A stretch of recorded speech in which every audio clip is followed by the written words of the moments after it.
So welcome everybody.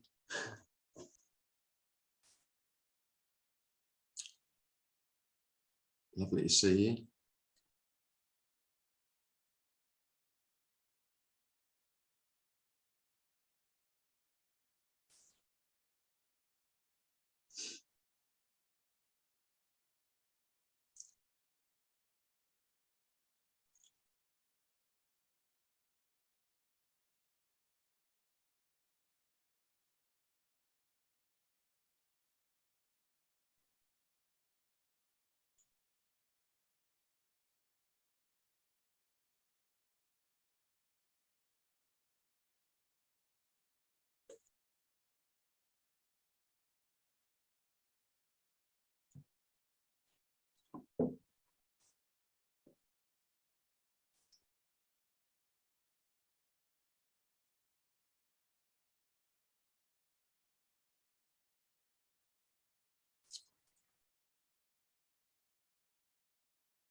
You've heard thousands of times that there's nothing to get.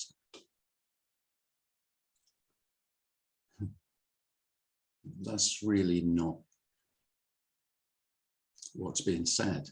It's that there's no one to get anything, which is kind of the same.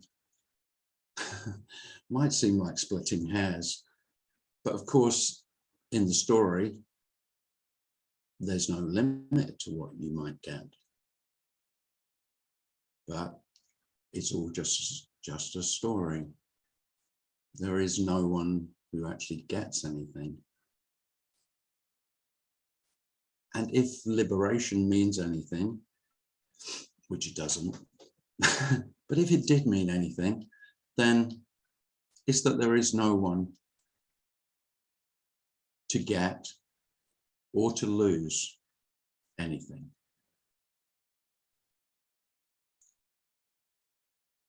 All is just seeming getting, seeming losing,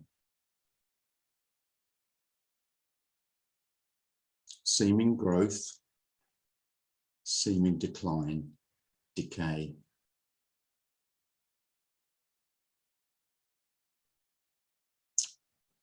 There is no growth.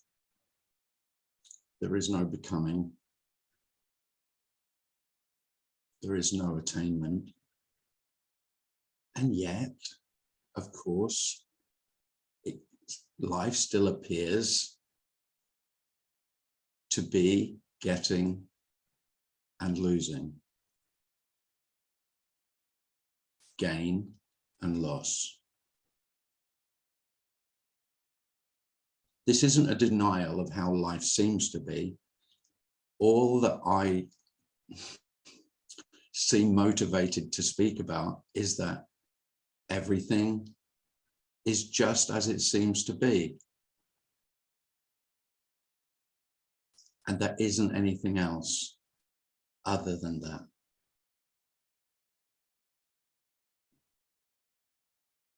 Now, you, like me, have probably spent a long time in your story seeking that is not just what it seems to be, but absolutely what it is. And it seems compassionate, it feels compassionate to say that that's utterly futile. There is no possibility of knowing the absolute reality, the absolute truth, the absolute. It's a fantasy that human beings seem, not all of them, but a lot, seem compelled to search for. And of course, they are encouraged to do this by many human beings who say they have found what they were looking for. Now, I want to tell you that you can't find what you're looking for. which of course is never going to be that popular, because everyone wants guidance to find. But there's no compassion in that. There's no love in that. It's just feeding the delusion that there is more to come or less to come. There isn't anything to come. This is all.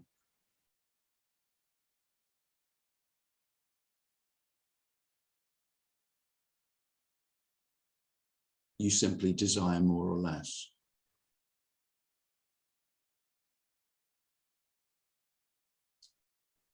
There can't be more or less. This is absolutely whole and complete in its unknowableness.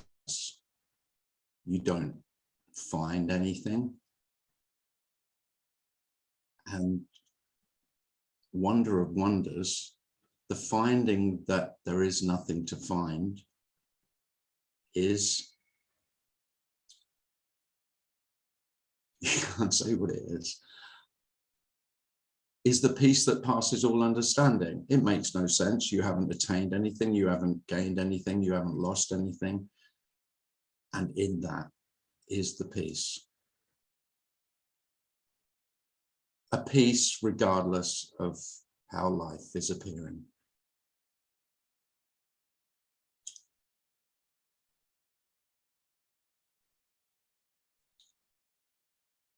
A peace that's utterly inclusive.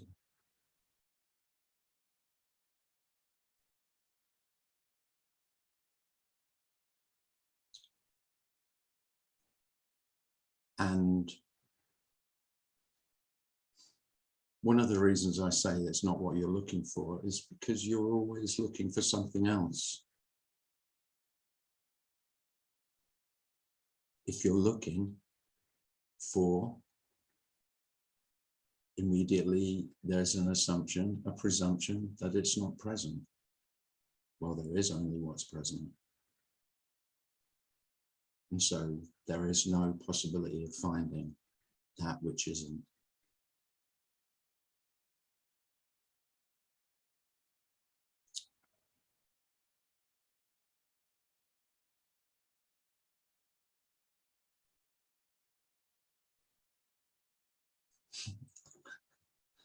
Somebody, I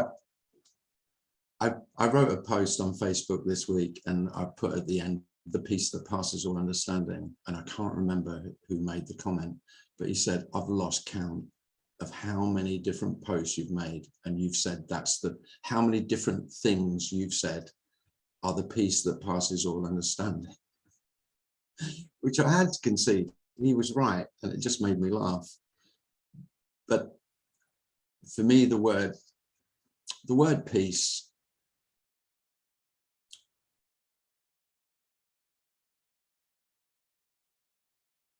is the closest. It's not, but it does feel the most appropriate word. I can't use words like bliss because and I can't use happiness at all, because it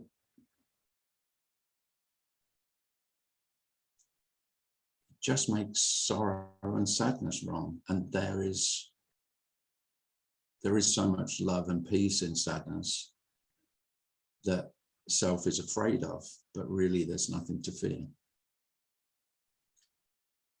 I think that's all conditioned,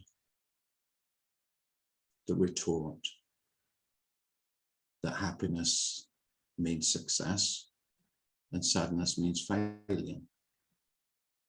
It's complete nonsense. There is no success or failure. And isn't it wonderful that there aren't any successful human beings? It's that, I mean, That's the most unconditional love. Not that there aren't any failures. That whatever you have set your heart on, whatever goal you've set as the pinnacle of human attainment, can only end in failure. Isn't that wonderful? It's just a delight. It's utter equality.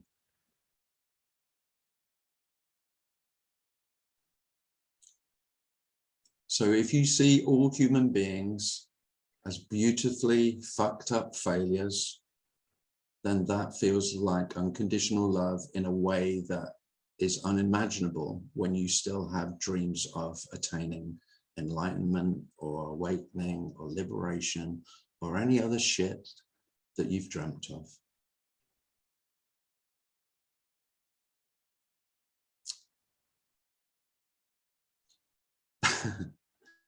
But it does, yeah, it's a dream killer.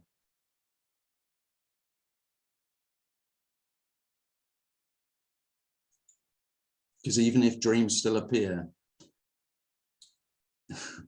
you won't be buying into them.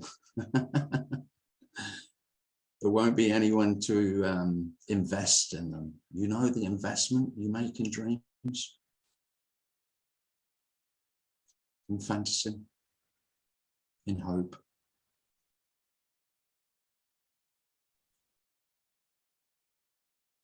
And incredibly, the death of hope is the death of hopelessness.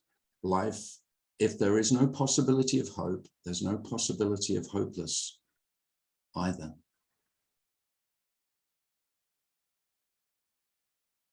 Because hopeless just means that hopes won't come to fruition. While there isn't any possibility of them coming to fruition or not, you won't know what you're left with.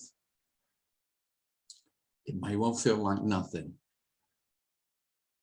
which can feel hugely disconcerting, if not terrifying.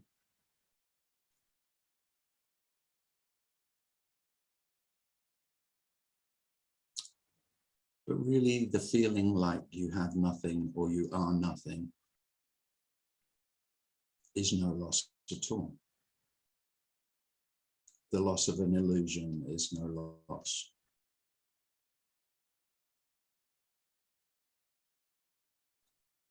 And the future is entirely illusory.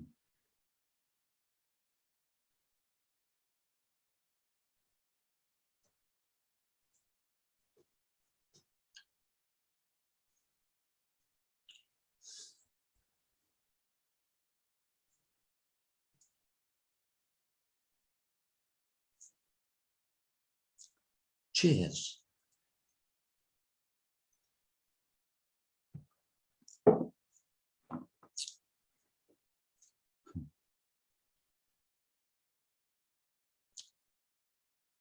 So welcome again, everyone. If you'd like to ask anything or you'd like to share anything, then just write it in the chat or put your hand up.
Hi, Tim. Hi, Natalie. I don't like silence today. You know, uh, emptiness and form aren't separate. You know, they're not two things. And so, like, the form trying to hold on to the emptiness is just like water going through like a colander, one of those things that you rinse like pasta in, you know? And it's like, this is already empty. So trying to grasp anything is just like, it happens. Yeah, it happens. But it just kind of sometimes just loses its steam because it's just like, wow, I'm just trying to, you know, put a nail in the sky here, you know? Yeah. Yeah. Yeah, you won't be putting a nail in the water to hang anything on. Darn it. Yeah. Yeah. Yeah, it's all empty. Yeah. Yeah. Oh, okay, thanks. Sorry, I had to get my son some lunch. He's getting a Big Mac. I know. I don't know. Yeah. Just those two aren't two, you know? So everything just, even though it's super empty, it's so full and rich. Like you could just stare at something for so long, you know? Thanks. Can you pull in the spot too, right over there by the tube for me? Okay, thanks. And now I have to be pulled over into another spot. But yeah, like empty, just super empty, but then so full of everything, you know? So all the stories, all of that just kind of like woven together with no one weaving it, you know? And then it just makes this seeming life and all the fullness and richness, you know? And then the body dies, and then, you know, and all those there that have memories of you and who you were, you know, who you were seemingly in this life. And it's just like you're there, you know, you're always there. Yeah, I don't know. Lovely opening. Thanks, Natalie. You're welcome. Thank you. Yeah.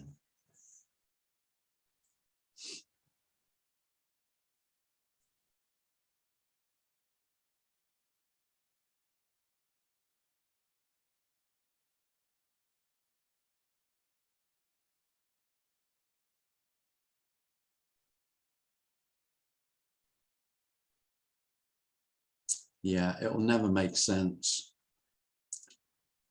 that fullness is much more apparent when the emptiness is apparent. I mean, what the hell does that mean?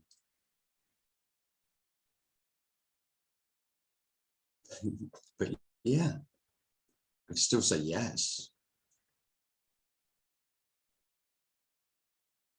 The fullness of life is more obvious if the emptiness of everything is obvious.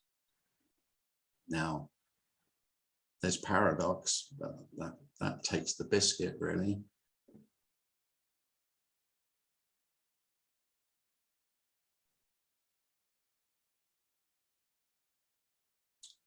Razia.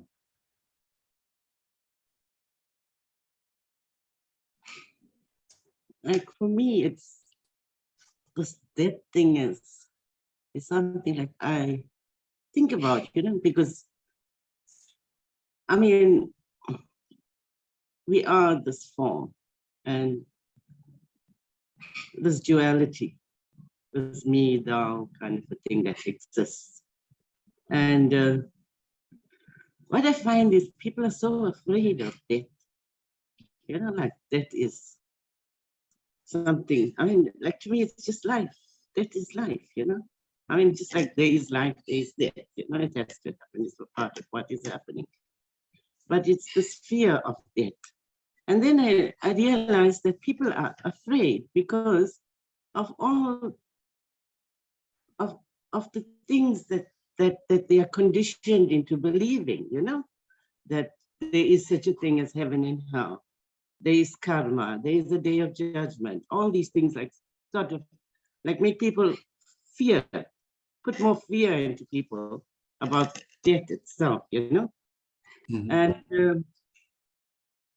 And somehow I feel like we should decondition, like, or be deconditioned, you know, into like accepting that for what it is.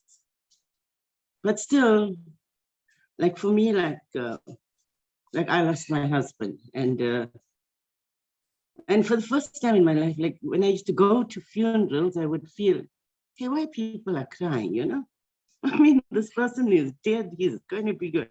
He has a better life wherever he is. He doesn't have the stresses, the things that we are all stressed about, like, you know, financial and things like that, to worry about, and children and stuff. And that was it. So I'd go to a funeral and say, why are people crying? Why are they sad, you know?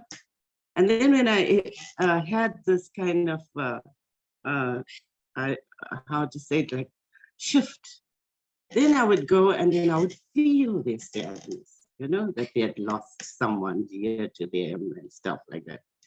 But still, it was not something that I felt. I felt their sadness for this person that had died, you know, kind of thing. But when my husband died, I think for the first time in my life, I realized what it was. It was so devastating to lose someone. And it wasn't my loss alone, because in the last 7 years of my husband's life, he had gone out of his way, like, to make peace with people, you know? He knew he had a heart attack. Now he knew his time was limited. So he went out there to make peace with people. He had become estranged from his brothers, his sisters. He tried to put things right. It came from himself, like, hey, I know I don't have a long time now, let me go and do these things, you know?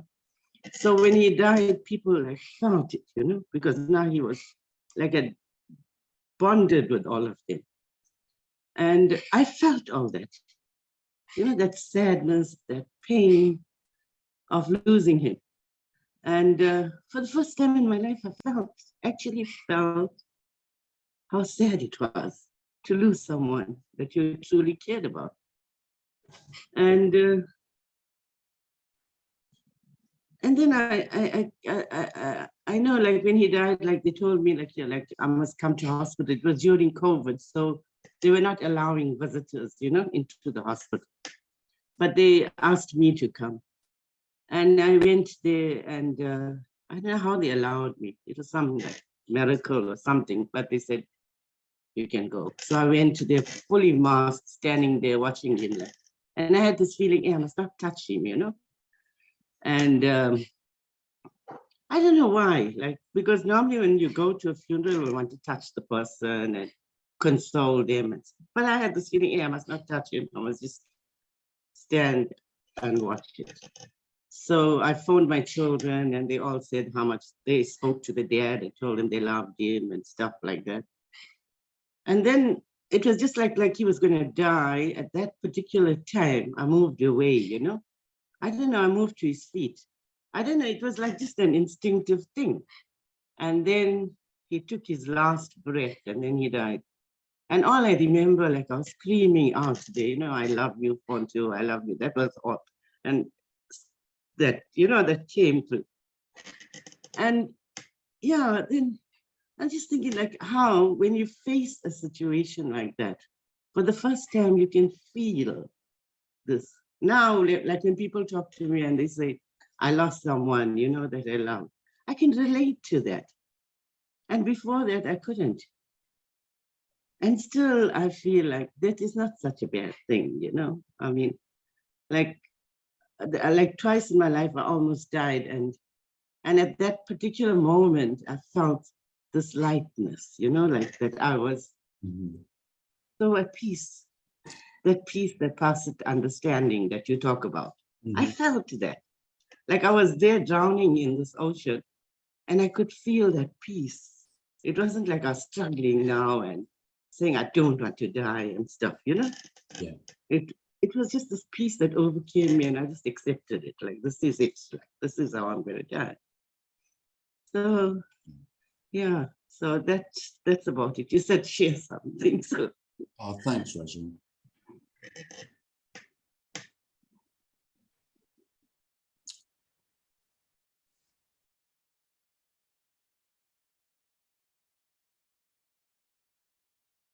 Yeah, there can be an incredible peace in sorrow.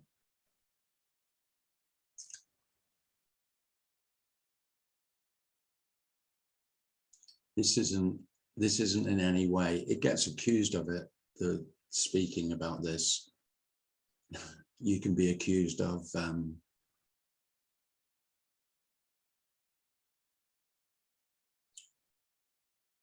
of spiritual bypassing, but also humanness bypassing, as though this is negating what it's like to be a human being, how it feels to be human. It feels exactly the opposite of that.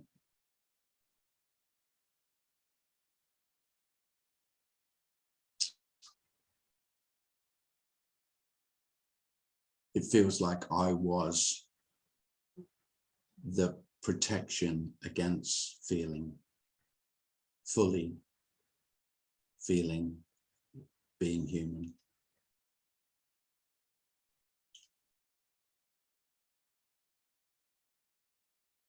Leah has a hand up. Leah. Hi, Tim. Hi, Leah. I'm between patients, but I have a quick question because something arose this morning. I had a patient go on and on and on about Ukraine and the government and Biden and all these things and go really, really deep into it. And I listened to an hour about it. And You did I what? was thinking, and I listened to about an hour of that, and it just dawned on me like a couple insights. One, complaining about these things is no different than like watching Non-Duality. It's all the same, right? It doesn't matter, right? Well, I wouldn't say it's all the same, but but yeah, it is all the same. It is certainly not that one's more significant or important than another. Yeah. You tried telling the people who are complaining about stuff though, that it's, No, I couldn't. No. see how that goes. You know, that it's just hot air, that it's just empty complaining. The complainers Yeah. go for that. But okay, so here was the question that arose is, okay, I know this is silly, but okay, is a war actually going on in Ukraine, or is it just that the talk of it is arising in the moment and bringing up the feelings of it? I don't know. Okay. I mean, I know like you Yeah. what I've been told about a war in Ukraine. That's all I know. Okay. That's all you know. Yeah. Because you can't see it. It's not in your experience in the moment. So it's like, yeah. Okay, just had me contemplating this morning what that was. Because Well, I never really thought about that. Like if a tree falls in the forest, did it fall, or are we imagining, or did, that kind of question? well, with those questions, there isn't an answer. That's the whole point. Okay. The point of the questions, those kind of existential questions, is philosophical questions, is there isn't a correct answer. Okay. Well, that's good to know. But again, don't tell the people who are complaining about, because of course it has. Oh no. Because it's not just real for the people in Ukraine and Yeah. for the human beings who are actually fighting, or Of course. Yeah, it would sound very insensitive. What self likes to do is make it very real for me and its impact, and my opinions on it matter. Yeah, sure. Sure. So those people are just, they're just ensconced, they're just immersed in the significance of their opinions about what is going on in the world. Yeah. And then you can see like their eyes look up, they're really deep into these stories, and you can actually see them conjuring up the stories. Yeah. And of course, in war, you can't help but what most selves do. They have to invest in this. It's playing out of good and evil. Yeah. So for us in the West, Russia is evil and Ukraine is righteous and good. And Yeah. that's how virtually every story, for the majority of human beings, only go for a story if it has that narrative. Sure. I mean, it's in all of our Because then I movies. feel I'm on the side of the righteous. And Mm. of course, the Russians, if you ask the Russians, they're the righteous. So, you know, Yeah. it's just how it is. Yeah. Well, thank you. I was pondering that. That helped. Thank you, Tim. You're welcome. The answer is, I mean, really, the only accurate answer to any question is I don't know, really. Yeah. Especially about what's going on, other than you've been told that something's going on, which is, the thing is, we take, we're so used to taking the news, which is hearsay, really. I mean, you just think if someone tells you gossip in a bar or in the cafe, you sort of that as hearsay, but we don't take the news from the BBC as hearsay, as gossip, but it is. Yeah. It's not the truth. Now, you know, it's actually very healthy if, you know, nothing to do with non-duality, but if people don't take the news as absolute truth. Oh, sure. Yeah. Yeah. Yeah. Especially the news now. I don't know if you've noticed, this is just something I've noticed, there's so much more opinion in the news. As I remember, when I was a kid, the news was seemingly factual reporting of what's happened today or yesterday. Now you get what's happened, followed by an expert, self-appointed, who gives their opinion as the news. Well, it's no fucking news to me that somebody's got an opinion about what's going on, and I'm not interested in their opinion. I don't mind hearing what's going on in the world. I can be interested in that. I have got no interest in some expert opinion at all. Well, that's good. That's smart. Well, I have to get back to work, but I appreciate it. Oh, lovely to hear you, Leah. Yeah, I'll see you in Asheville.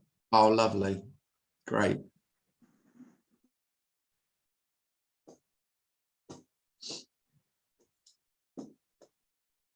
Tim, can you hear me? It's Avery. Hi, yeah, hi, Avery. Yeah, talking about opinions. On NPR yesterday, there were two high-flying scientists who've been studying consciousness for 25 years, and they've both made a bet with each other as to whether they could actually discover anything about it, and they agreed that they hadn't, but they were going to go on for another 25 years. That's brilliant. So what do you think about consciousness? Is there such a thing? I don't think about it at all. But when I ask you to think about it, I mean, I must be one of the few who have gone down this road, you could say, who have never really thought about consciousness. Because for me, I probably thought about it for a minute. I had loads of books that had consciousness in the title, and most of the, you know, there wasn't a page where the word consciousness didn't appear in the book. And I could never get past probably the third or fourth page. right? Because I just thought, what the hell are they talking about? It just seemed, I mean, I just, what on earth are they talking about? This consciousness thing. I mean, the whole notion that that human beings could have the ability to, right, for the sake of argument, there is consciousness, but to know consciousness and to be able to speak about it, you would have to be separate from it, wouldn't you? Yeah. To be conscious of consciousness, to be Right. aware of awareness. I felt exactly the same way. I mean, awareness, aware of being aware, consciousness, conscious of being conscious. And like I say, I couldn't get past anyone speaking like that. I couldn't get past 10 minutes of speaking or 2 or 3 pages of the book. And that's just how it was. Now, I'm not saying there isn't consciousness. I'm not saying there isn't awareness. I'm just saying, who the fuck would know anything about them? Right. Now, I kind of have great respect for a scientist who has spent 25 years. I mean, I just have respect for the utter futility, but the Tenacity. tenacity, bloody mindedness, that there has to be consciousness. Right. And we can find it. But when you consider the thought that there is no free will, no choice, no person, nothing exists, all of those things all rolled in together, there is an indication perhaps that there's something that makes you still know that you exist or that you function. Right, Avery. What is that? I don't know if you've paid any attention in any non-duality meetings, but there is nothing that exists. Okay. Any knowing that you do or anything else does is the illusion. Well, what about the functionality of humans? That you know your golf swing and all that kind of thing. I mean, right, I'm going to stop you there, Avery. I do not know my golf swing. If I knew my golf swing, then I could perfect it, and I wouldn't be playing off 14. But you're trying to. I would be at the Open this week. You know, Right, I'd be competing with Rory. I don't know my golf swing. Golf swing happens. I know nothing about my golf swing at all. I could make some stuff up.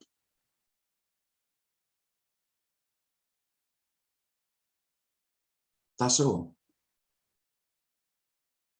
Experts in any field are just the human beings who are best at making shit up. Right. They're the experts in talking about something and convincing other human beings that they really do know what they're talking about. Well, I know they can be really convincing, but what we're talking about really is the no longer being convinced.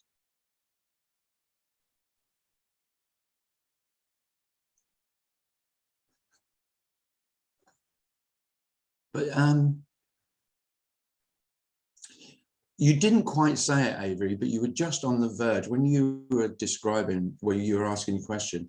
You said you went through some of non-duality's tenets, you could say tenets, and you said you were on the verge. You didn't say it, but it felt like you were right. But there must be something. Then there must be something. Yeah. Not really. It's not that I believe there's something. It's just I don't understand if we're all really automatons because we have no part in any of it really, how we still function. There aren't any parts to this. Is one functioning, you could say, not even that. This is seeming functioning. But according to the tenets, we're robots. No. Why not?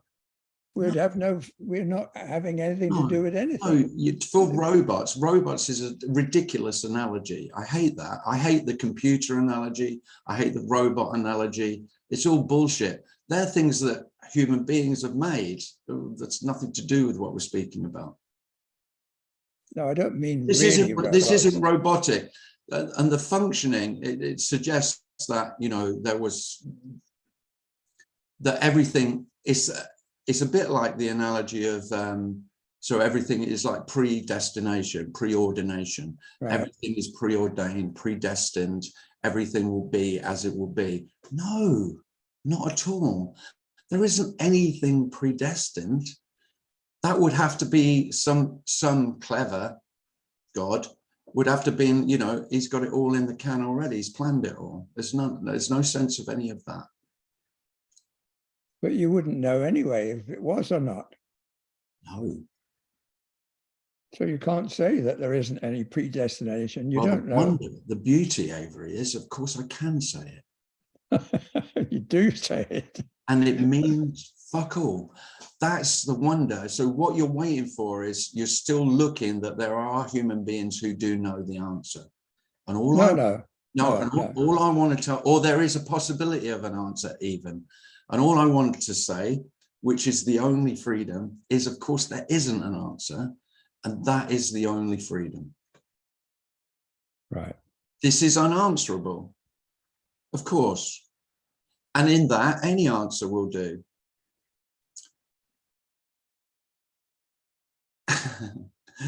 And all you end up with is answers that some you like, some you don't like, some you think are more accurate, some you think are nonsense. Well, they're all equally empty.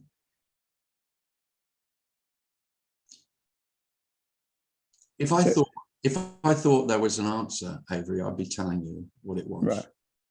No, I appreciate that. I was a terrible teacher, but you know, I could read the answers out of the back of the book to the kids. I'd be doing that. So do you subscribe to the idea that in the oneness of you, right, realizing your oneness? Well, I'm getting lost there because I know that's not true, right? Okay. That there are no others. There are no others, no. Because we are subjective, and when you look at another, it's objective, right? So therefore, you cannot comprehend it. It's not subjective. Yeah, I mean, I can't even say that. There are, so in the appearance, how does life seem? There are other human beings, of course, but there aren't any others in the sense of most people talk about others, which is other me's. So right. I'm me, you're you, so you're another me. No. You're a me that's not me. But I mean, are you like some of the teachers give me the feeling that when they're talking to answering questions, they actually will answer the question, but basically they don't believe that there's any point in it because there's nobody there. Well, there isn't any point to it, no. But that doesn't mean to say, you know, common decency doesn't prevail. You ask me a question, I'll give you my best pathetic attempt at answering it. That seems quite reasonable and decent. Sure. But it's to no avail.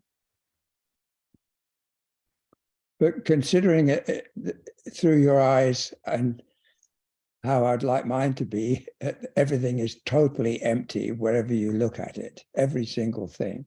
And yet, but yet it's there. I don't have any doubt, Avery, that your eyes see in exactly the same way as what's called my eyes. Seeing, perception is, you know, for human beings, we've got the same apparatus, you know, this. Right. But no, I mean, when I talk about emptiness, I'm talking about something completely unknowable.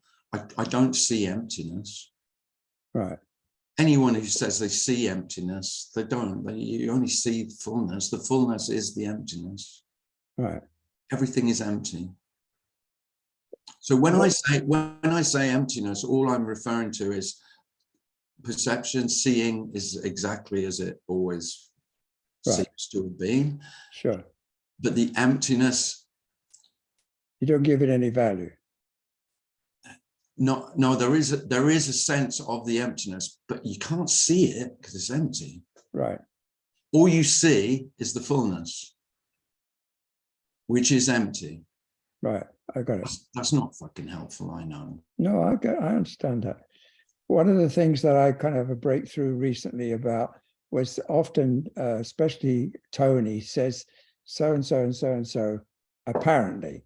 Mm-hmm. It's an apparently after everything he says, Yeah. right? And apparently to me has always meant sort of, I don't know, maybe sort of, but not really, you know, that kind of Yeah. thing. But when I suddenly saw this person describe a tree, right? And he said, it's take away the bark, take away the sap and the leaves and the roots. He said, if you see that those are one by one all taken away, the tree disappears. So that the tree actually appears because of the composition of these elements. So it actually, things appear in front of me now that I don't see as reality, like that, like objects, solid objects. I can see that they appear from the composition of their makeup. And I found that really interesting. It's not apparently, it's appearing. Things are appearing everywhere. Yeah. Life is appearing. Yeah. So yeah, that's my understanding of apparently. Right. Just what's appearing. Yeah. Yeah. Right. I never quite got that before. And the appearance is empty. Right. Thank you. Once again. Thanks, Avery. Razia has a hand up, and then Chemo afterwards, if you want to hang on, Chemo. Well, we go Chemo because Razia's already. Oh, okay, yeah. Go Chemo first. Yeah. Okay, hey Tim. Hey. Yeah, it's wonderful that you make a lot of fun, because then it's easier to because when you talk about sadness and no protection, it goes directly full on, and it's so wonderful that you can smile at the same time, because in a way it's the same which happening here, smiling and this deep sadness. Thanks, Chemo. It's beautiful. Yeah.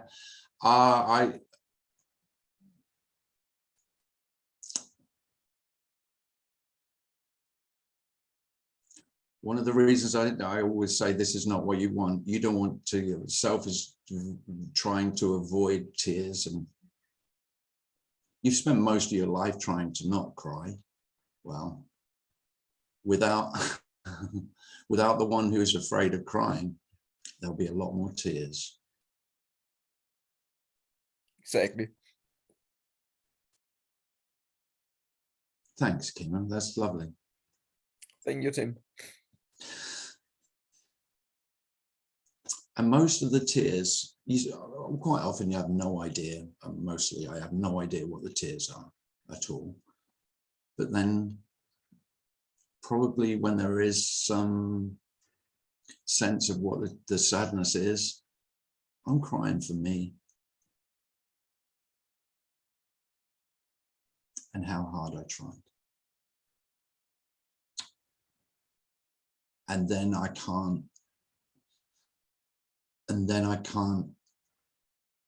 feel that as separate from every me, and how desperately hard everyone is trying to do their best, to be good enough.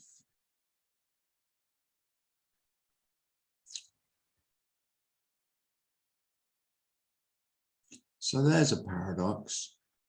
In this, there'll be more tears, you know, for all those times that you didn't cry. And you've lost count. Especially for the child. Thank you, Tim. Oh, you're welcome, Kim.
I was thinking about what you were saying earlier about emptiness and talking about fullness a lot.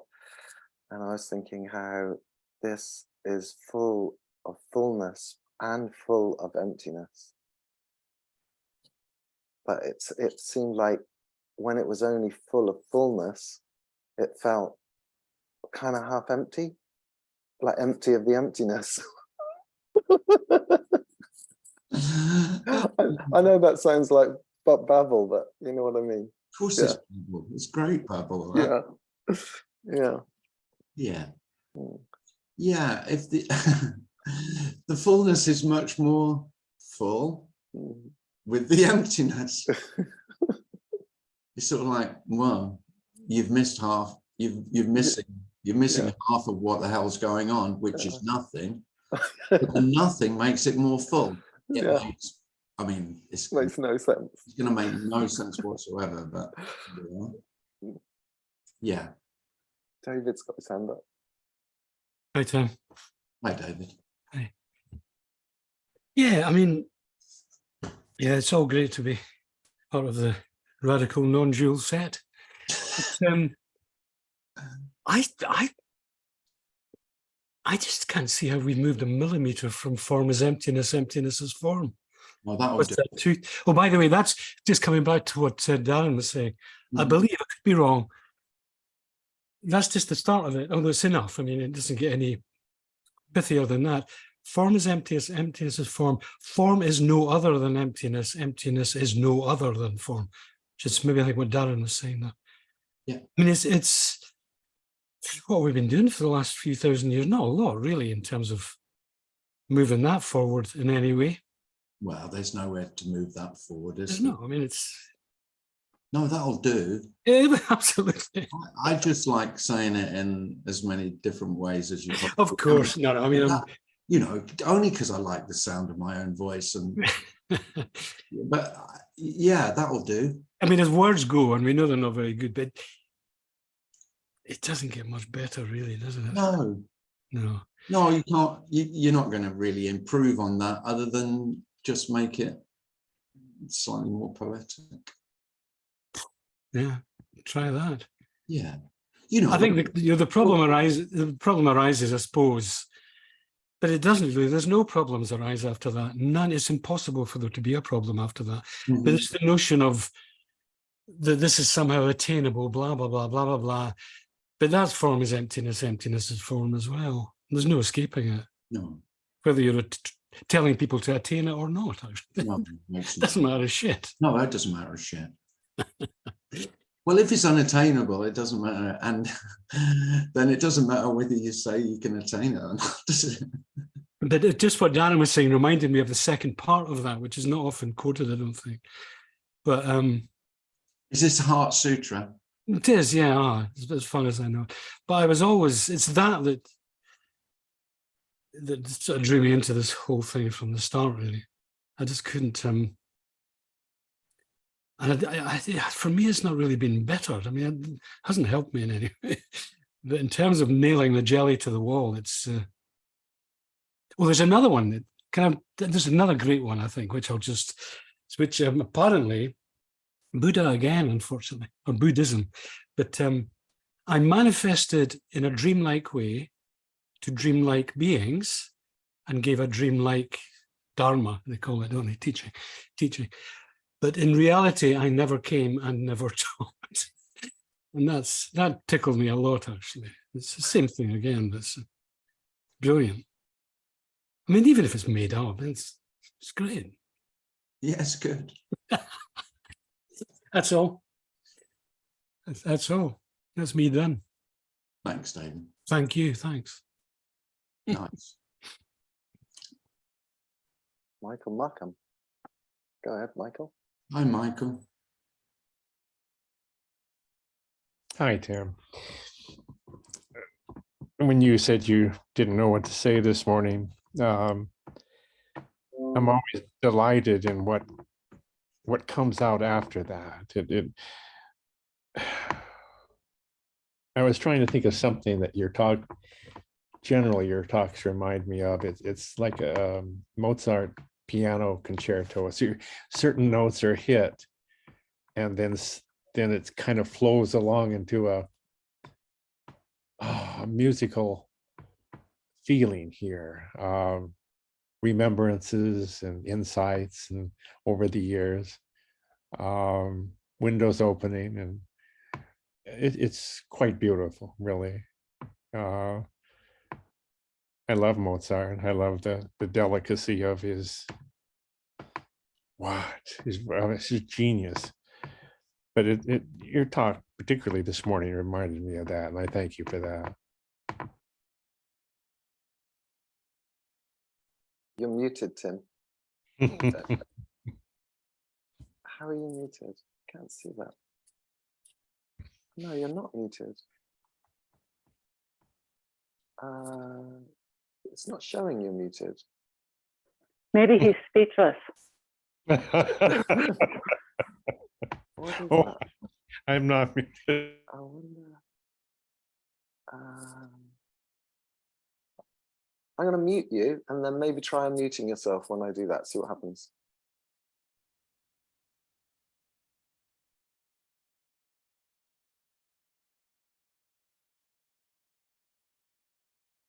Oh, still got nothing.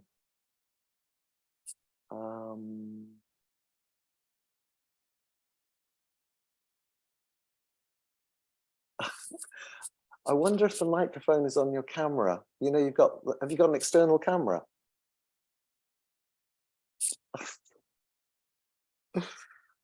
Oh.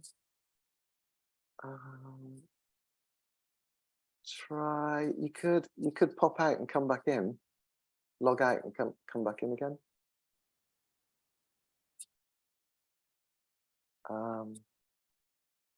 Let's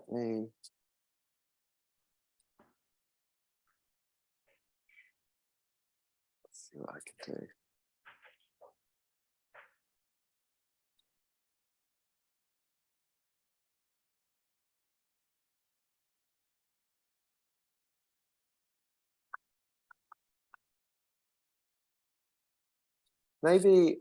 Maybe quit your Zoom, and can you log back in through the link?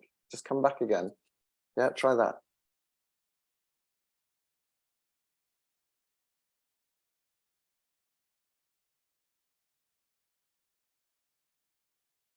Hopefully that won't end the meeting. If it does, bye everyone, but hopefully it won't. Just trying to figure a way of kicking them off myself.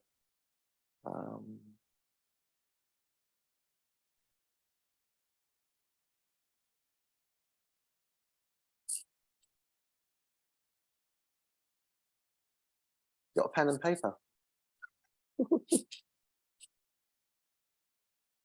Like Bob Dylan, you know, in Subterranean Homesick Blues, you could just hold up the...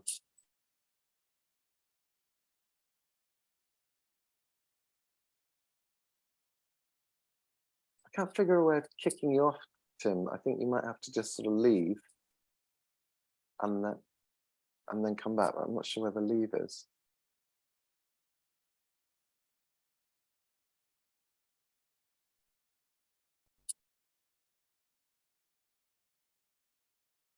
Oh, maybe down at the bottom of the screen where the control bar is, there's a little red leave button. Can you see that anywhere? I don't know. Okay.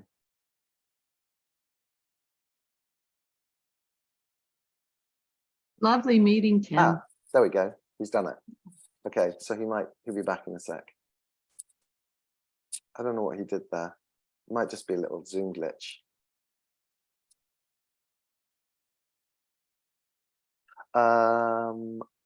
So who asked if it goes 1 hour, 30 minutes? No, it's an hour. So Tim would probably just be saying goodbye anyway. We're just wrapping it up.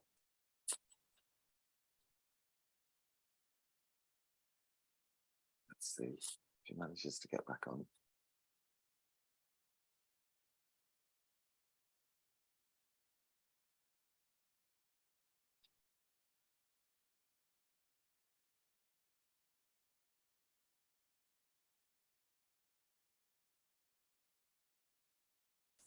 Ah, there he is.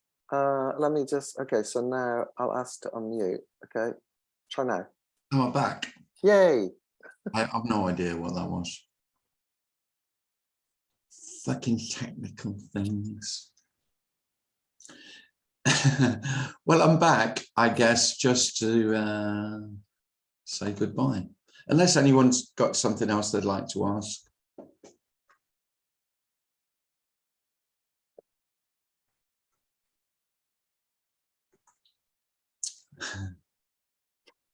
I'll just say, most of you are not in England, but I'm in Brighton on Saturday, and my friend Brendan's doing a meeting Saturday afternoon. If you could get to Brighton, it would be lovely. I've got a weekend at the seaside, so that's a treat. And I should also plug that I'm in Black Mountain, Asheville, North Carolina, 15th of August, which is lovely. And then hopefully, if we can arrange something, then I'm going to go to California, because that didn't happen last time because I got COVID. So Tej and Ben were brilliant hosts last time. So I feel I've got to at least make an effort to get back there. So Sacramento, Folsom, maybe October. Spending half of my life in the US of A. Quite wonderful, really. I couldn't have written it, the script.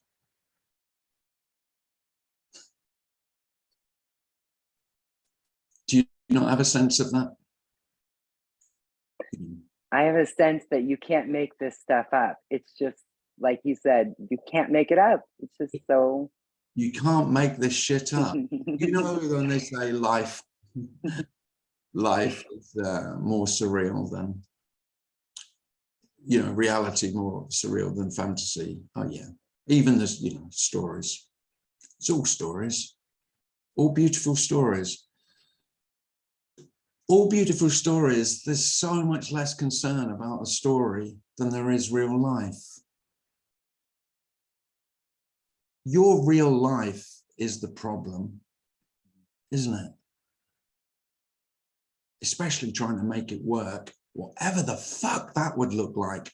What on earth does a life that works look like compared with one that doesn't? Oh, hilarious. But tragic. I mean, it's a tragic comedy because you just see everyone trying desperately hard to make it work. There's nothing to work or not work.